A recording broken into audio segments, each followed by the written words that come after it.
नमस्कार दोस्तों, हमने यह तय किया था कि हम हफ्ते में एक दिन अपने उन साथियों के लिए जो प्रतियोगी परीक्षाओं की तैयारी कर रहे हैं कुछ ना कुछ सामग्री अपलोड करेंगे।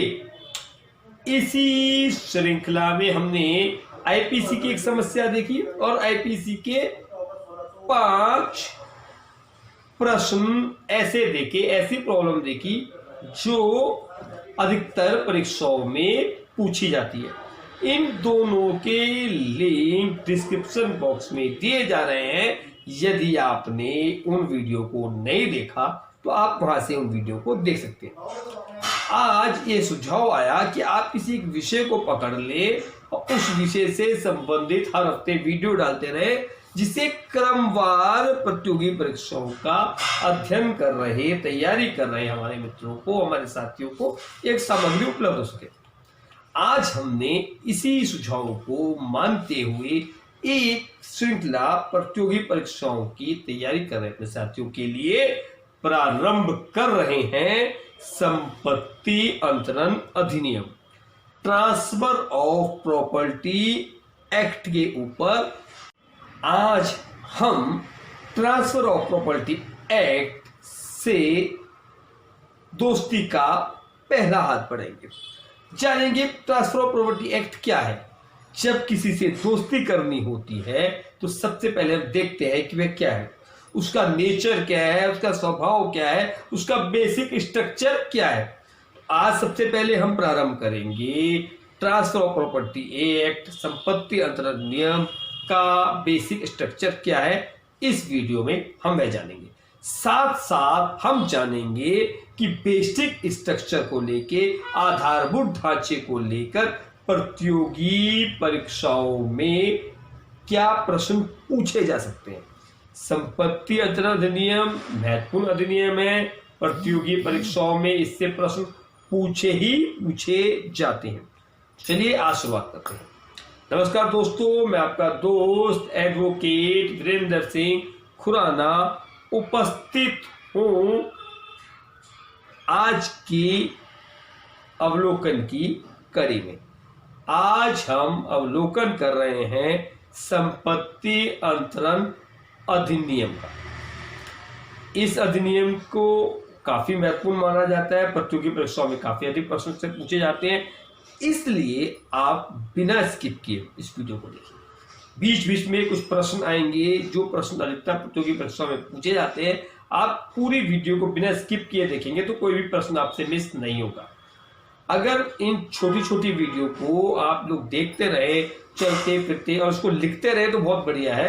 तो आप देखेंगे कुछ समय बाद जब प्रतियोगी परीक्षाएं आपके सामने आएंगी तो प्रतियोगी परीक्षा में इससे संबंधित कोई ना कोई प्रश्न आपको मिलेंगे। बल्कि टीपी एक्ट की यदि आप पूरी श्रृंखला जो आज से स्टार्ट करने जा रहे हैं, हफ्ते में एक दिन जो प्रतियोगी परीक्षा के हमारे साथियों के लिए हमारी श्रृंखला प्रारंभ होगी, यदि आप पूरी श्रृंखला को देख लेंगे तो प्रारंभिक परीक्षा और लिखित परीक्षा में आप देखेंगे कि आपकी काफी अधिक तैयारी हमारी इन वीडियो के माध्यम से हो जाएगी। ऐसा हमें विश्वास है, ऐसा हम प्रयास कर रहे हैं, ऐसी हम मेहनत करने का यत्न कर रहे हैं। आइए शुरुआत करते हैं ट्रांसफर ऑफ प्रॉपर्टी एक्ट। सबसे पहला नियम, जब भी हम किसी भी अध्याय को देखते हैं तो देख लें कि अध्याय लागू कब हुआ और इसमें कुल कितने अध्याय हैं और कुल कितनी धाराएं हैं, और साथ साथ सबसे महत्वपूर्ण कि इसकी उद्देशिका क्या है, यह अधिनियम क्यों बनाना पड़ा। सबसे पहले हम देखना चाहिए कि किसी अधिनियम को पढ़ने से पहले इसकी उद्देशिका क्या है। तो आइए इसके बेसिक स्ट्रक्चर को जानने से पहले सबसे पहले देखें कि ट्रांसफर ऑफ प्रॉपर्टी एक्ट की उद्देशिका क्या है, इसको क्यों पारित किया गया, क्या आवश्यकता थी इसको पारित करने की। आइए जानने का प्रयत्न करते हैं। संपत्ति अंतरण अधिनियम की उद्देशिका जो है, इसका उद्देश्य है, देखिए किसी भी अधिनियम क्या उद्देश्य सबसे उसके ऊपर लिखा होता है। क्या है इसमें, पक्षकारों के कार्य द्वारा किए गए संपत्ति अंतरण से संबंधित किसी विधि को संशोधित करने के लिए अधिनियम। उद्देश्य का क्या है, पक्षकारों के कार्य द्वारा किए गए संपत्ति अंतरण से संबंधित विधि के कतिपय भागों को परिभाषित और संशोधित करना समीचीन है। अतः एतद द्वारा निम्नलिखित रूप से यह अधिनियमित किया जाता है। के कार्य, देखिए दुनिया में जो झगड़े बताए जाते हैं, विवाद बताए जाते हैं, जल और जमीन का झगड़ा सबसे ज्यादा बताया जाता है। अब इस पूरी की पूरी जमीन के झगड़ों के लिए कोई ना कोई एक विधि तो होनी चाहिए, और जो विधि चल रही थी उनको संशोधित करना आवश्यक समझा गया 1882 में।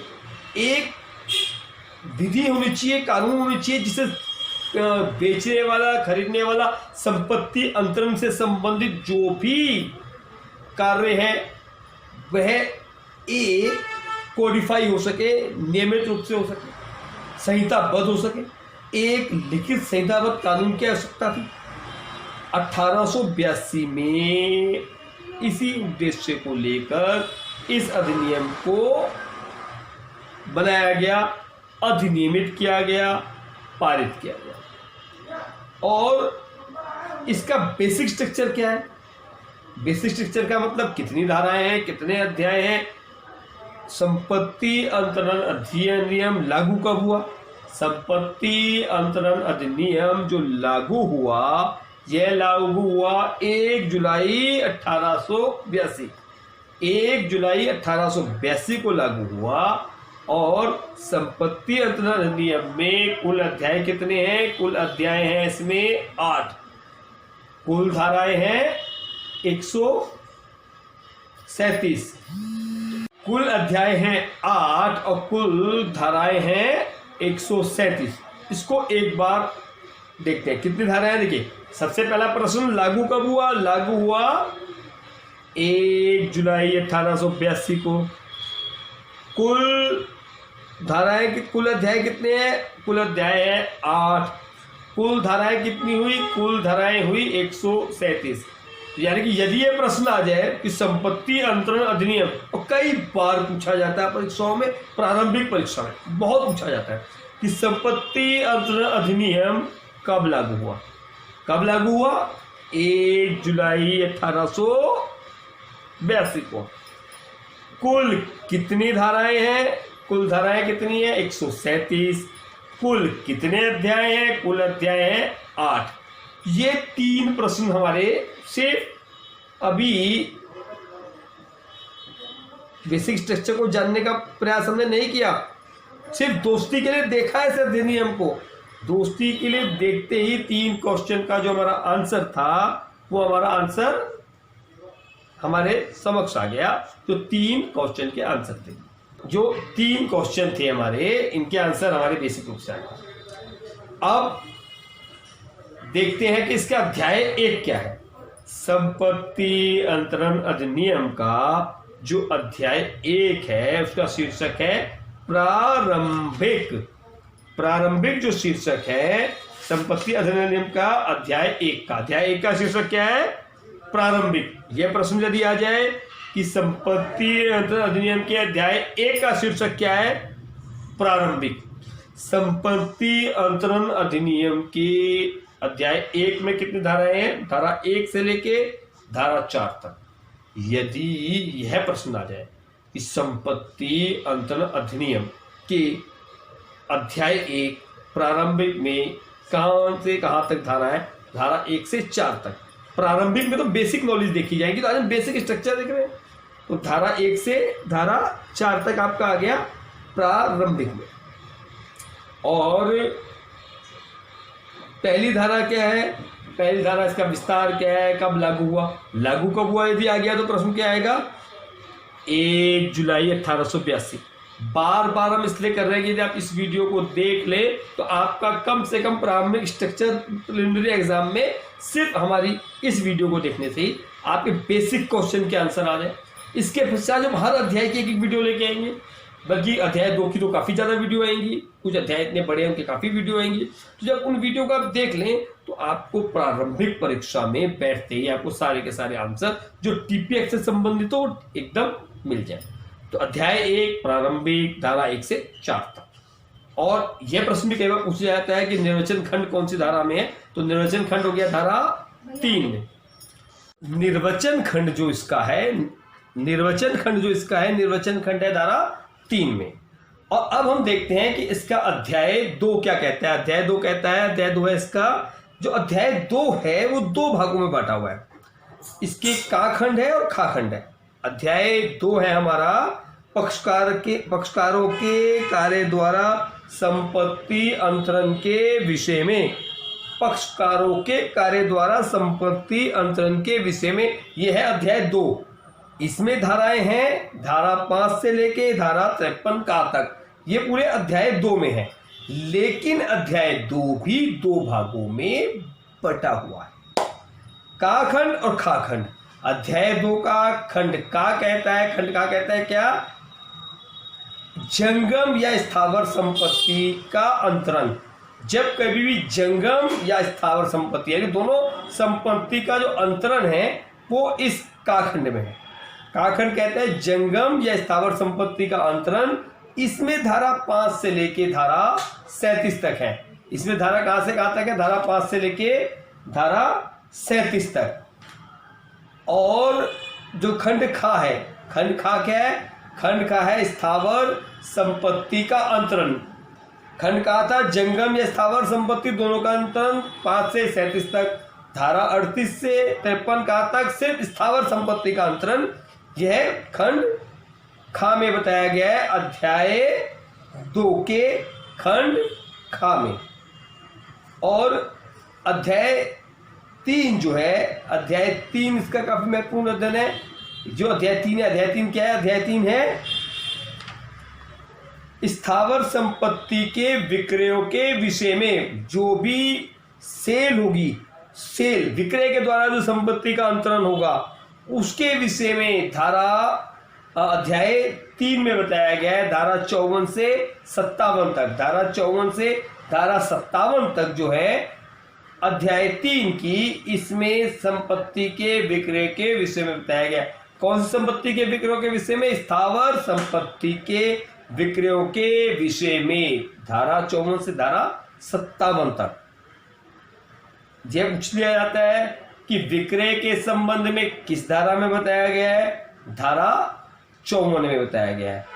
और अध्याय 3 कौन सी संपत्ति के संबंध में है, कौन सी संपत्ति का विक्रय के संबंध में बताया गया है, यह प्रश्न आता है। तो स्थावर संपत्ति के विक्रय के विषय में धारा जो हमारी है इसमें 54 में बताया गया, अध्याय 3 में बताया गया है। और अध्याय 4 है, अध्याय जो 4 है हमारा, यह भी काफी महत्वपूर्ण अध्याय है। यह अध्याय 4 है, अध्याय 4 है हमारा स्थावर संपत्ति के बंधकों और भारों के विषय में।